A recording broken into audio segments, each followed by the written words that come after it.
Hello everyone, and welcome to the Shelf Space. I am your host, the Rodimus13, and I'm not gonna keep doing this bit for the entire review, don't worry. Today we are reviewing the HGFC Death Army. I had initially picked up this kit to do a special build-off, and Joey Gundam did as well, but that entire thing fell through, and instead of letting the kit go to waste, we decided to go ahead and do our own build-off. And you've been seeing some of the videos on that before. But for right now, we're going to take a look at the box and then the actual figure before I get really deep into customizing it. So we got nice illustration of the Death Army there, and then behind it we have an army of Death Armies. We've got HG Future Century logo up here, G Gundam logo up here.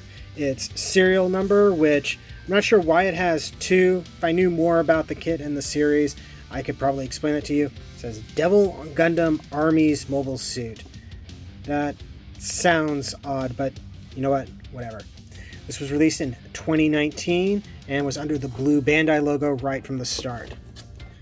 Over here we have some nice photographs of the kit. I'm pretty sure this is all painted to look absolutely wonderful, and showing all the different things it can do.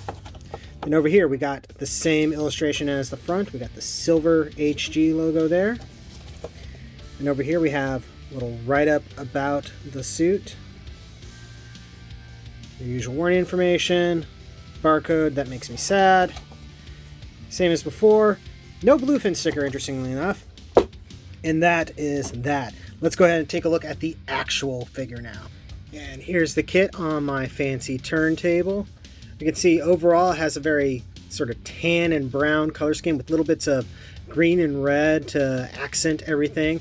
And looks pretty good. And the color separation on this thing is phenomenal. These little brown bits on the shoulders, those are actual plastic. The red there, plastic. The horn, red plastic. It's amazing, and I'm very, very impressed that on a grunt suit from a non-mainline Gundam series that they went this hard on it. Building this was actually pretty fun too. It's built slightly differently from your standard Gunpla kit, so something different, which I've mentioned before. I've always enjoyed having a different build experience between my different kits. Unfortunately, after the color separation and the fun building experience, that's where my enjoyment sort of ends. It's not a horrible figure, but there are a lot of things about this that I do not care for. Articulation is one of the big things. So like, the way the shoulders are made are kind of weird. You have your standard butterfly joint, though one works a little bit better than the other on my copy. And then the way this is jointed in is kind of weird, and your elbow joint is decidedly single jointed. Like, it's old school Gundam kit single jointed.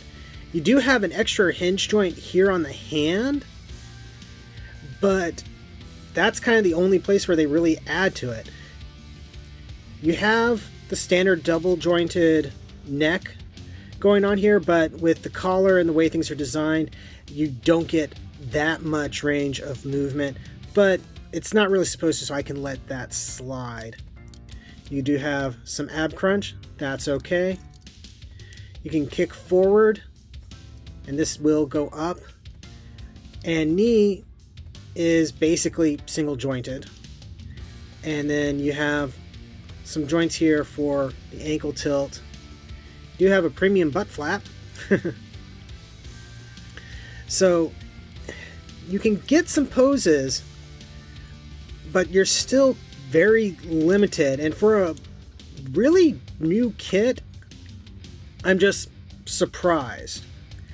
It doesn't make me hate this kit, don't get me wrong. It's just the articulation on this thing just really, really disappoints. Plus, some of these joints feel a little on the loose side, and it just adds up to not a super great experience, at least on my copy.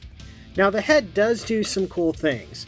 You can turn the eye side to side. This is a sticker, by the way, if that wasn't obvious.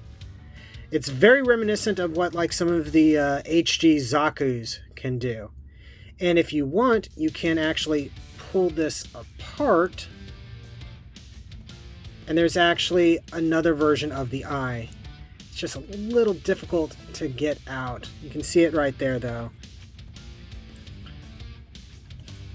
Now, why they do it with the little thumbnail thing on the bottom, I'm not sure. When they could have attached it somehow to the horn here, I think, relatively easily, and that would have been a lot nicer to deal with. So I'm not sure why they didn't go the extra mile to engineer that in. Accessory-wise, he comes with this, his sort of beam rifle club thing.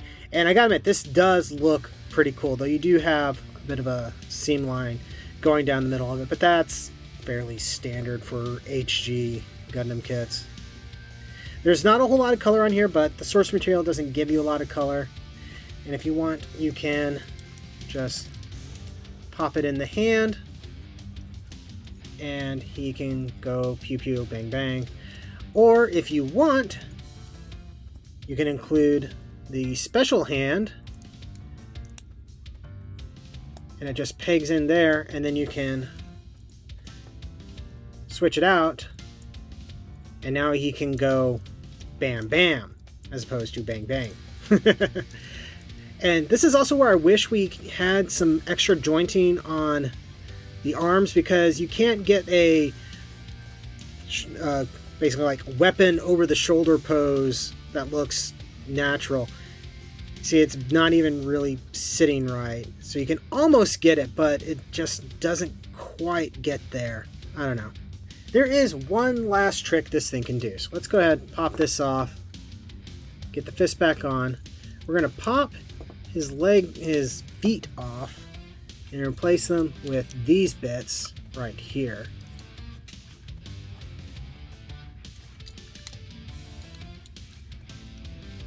And then you flip this up. You can bring the legs up and back like so, provided they don't get cut up on each other.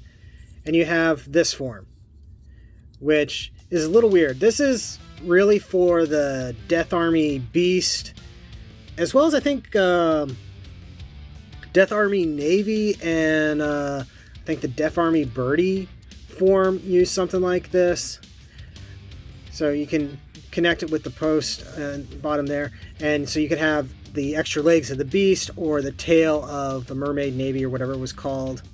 So far the only extra parts we have are for the Beast, and I can't remember if they actually did a full kit of Death Army Beast or if that was just the Bill Divers version for the I think it was called the Eldora Brute. But you can do this if you want. He's got little jets, so I guess you could pretend he's hovering around. It doesn't do much for me though, because I don't have the rest of it to really put it to use. So overall, he's okay. He's fine. He's acceptable. He's just not spectacular or super great, really.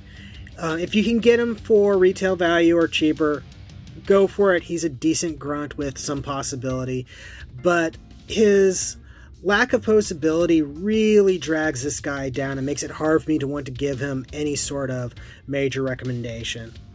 But stick around, because the Rodimus 13 has plans for this, and you, the fine folks at home, will get to see them if you can smell what the Rodimus 13 is building. Yeah, sorry about that. Anyway, don't forget to like, comment, subscribe, all that fun YouTube stuff. Check the description below for links to my storefront, where you can get official shelf space, t-shirts, and more.